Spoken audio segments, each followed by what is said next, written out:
On the 20th of July 1969, Neil Armstrong stepped down from the lunar module Eagle and placed his foot on the surface of the moon.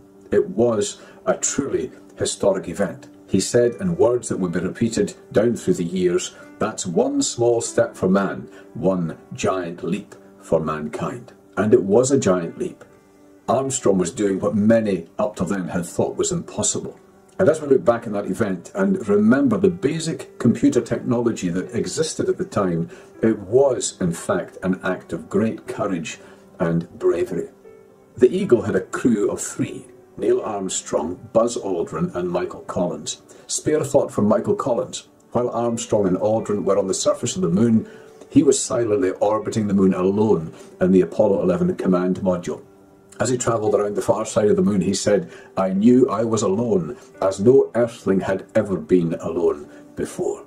There would be a total of 6 moon landings made by humans over the coming years, and it's interesting to notice how the different astronauts reacted to the experience. Some were so focused on the technology and ensuring that everything worked properly that it seemed they hardly had time to fully appreciate what was going on. For others, however, there were moments of reflection and some attempt to take in what it was they were doing. Many experienced a feeling of complete unreality, and they had to keep reminding themselves that they were actually on the surface of the moon. One common experience they all shared was the wonder of seeing planet Earth rise above the horizon of another planet. Seen from the moon, planet Earth looked brilliant, a colourful, delicate, small but vibrant globe suspended in space. Many found it emotionally moving to look back at the home of human beings, the only speck in the vastness of space where life existed. On the arid and desolate lunar landscape, it was impossible not to marvel at conditions on planet Earth that allowed life to exist and prosper on this one globe in the vastness of space. It probably takes less faith to believe that Earth's special status was designed rather than just arising as a series of incredible accidents.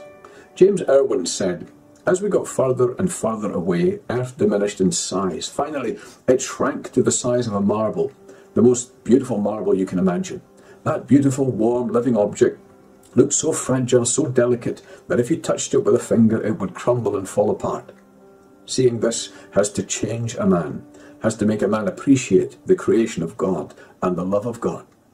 John Glenn later said, "To look out at this kind of creation out there and not to believe in God is, to me, impossible." On a previous mission, the crew of Apollo 8 had orbited the moon, although not landed on the moon. And as they did so, they took it in turns to read out the first 10 verses of Genesis chapter 1. "In the beginning, God created the heaven and the earth." The last man to step onto the moon was Eugene Cernan in 1972. He said, "The Earth's just too beautiful to have happened by accident. There has to be somebody bigger than you and me that put it all together. There's no question in my mind that there's a creator of the universe. There's a God up there." On that day in July 1969, when the Eagle landed on the moon, before they ever opened the hatch, something very significant happened. Buzz Aldrin, who was a Christian, took out some bread and wine, read a verse from the Bible, and celebrated communion. He later said it was interesting to think that the very first liquid ever poured on the moon and the first food eaten there were communion elements.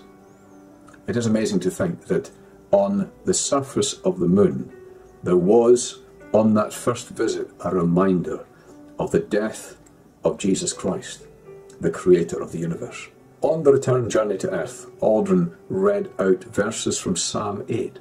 "When I consider thy heavens, the work of thy fingers, the moon and the stars which thou hast ordained, what is man that thou art mindful of him, or the son of man that thou visitest him?"